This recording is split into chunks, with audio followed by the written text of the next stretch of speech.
Hey, folks, welcome back to Chris Wyatt Africa. Well, it was just a matter of time as an analyst working in the intelligence agencies back a number of years ago when South Africa announced their program to acquire advanced interceptor fighter aircraft.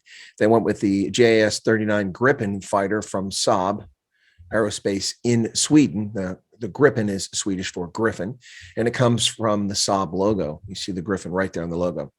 It's an excellent aircraft, and it's fantastic for second-tier air force around the world, which South Africa arguably is in a contention to be a second-tier air force. But this aircraft was wholly unnecessary. South Africa did not face any threats from any of its neighbors. It was simply either a white elephant project for a filling its oats new party that had just ascended to power in South Africa a few short years before this, and for their ego, or it was an effort to do what so many others have done and steal. And of course, we know it was at least partly the reason that they came up with this program, because what they should have done if they're concerned about national defense and security in South Africa is they should have poured money into the ground forces. The Army has not gotten a new prime mover in decades. Their armor vehicles are ancient. They're decrepit. They're already becoming ancient by the late 1990s when these deals were signed. Why did South Africa have to purchase Type 209 diesel submarines? Why did they have to purchase interceptors and Hawk lead-in fighter trainers, as well as cruisers? They didn't need these things. And largely these submarines sit in dock. The cruisers don't put to sea because they can't put crews on them.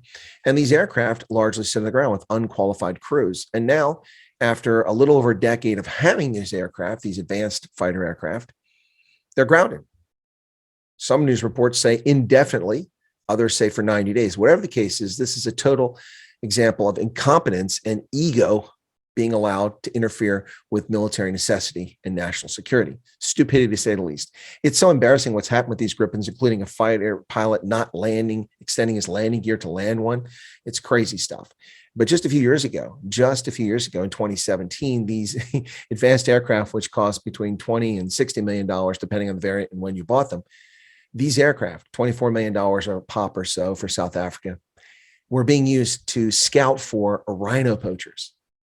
Are you serious? In 2017, media reports said that they're using these aircraft to scout for rhino poachers, not defend South Africa's airspace or intercept fighter aircraft or intercept bombers. No, they're being used for scouting purposes, something you can use a drone to do, and it costs a couple $100.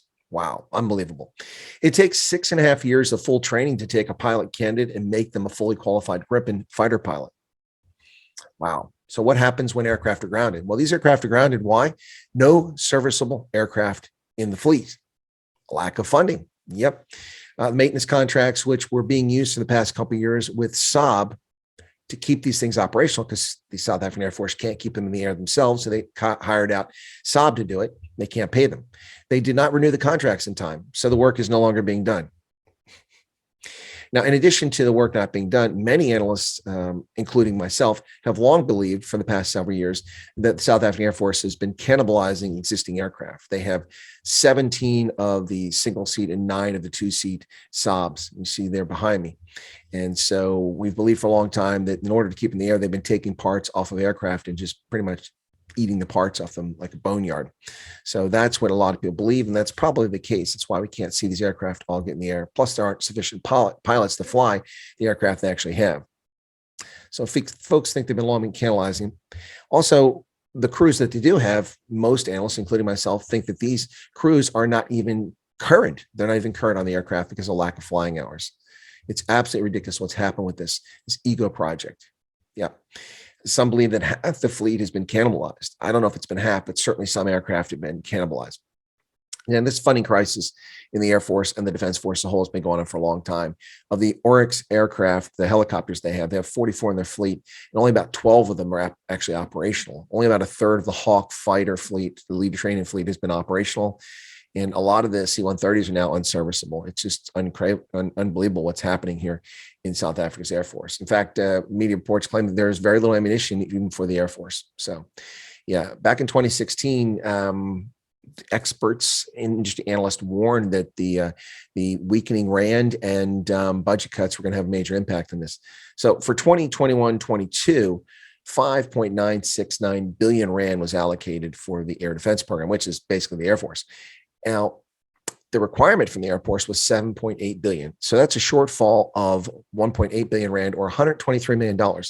So that $123 million, let's see, we gave South Africa $5.6 billion from the African Development Bank, the International Monetary Fund, and the new development bank, the BRICS Bank, in July and August of 2020 to help out with Rona relief.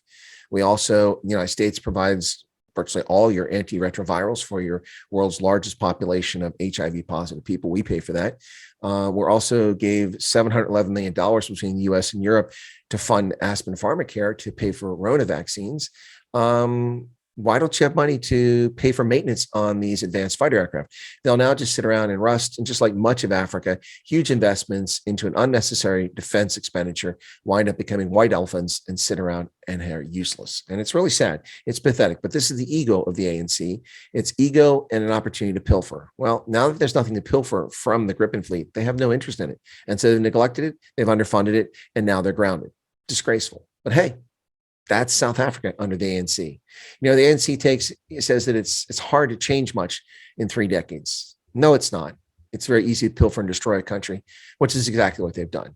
And this is a sad, sad day for South Africa's Air Force. Embarrassing beyond belief. Really sad. Hey, folks, if you're not a subscriber, get independent analysis right here on Chris Wyatt Africa. Smash the button right down there. We appreciate your support. Thanks a lot and take care.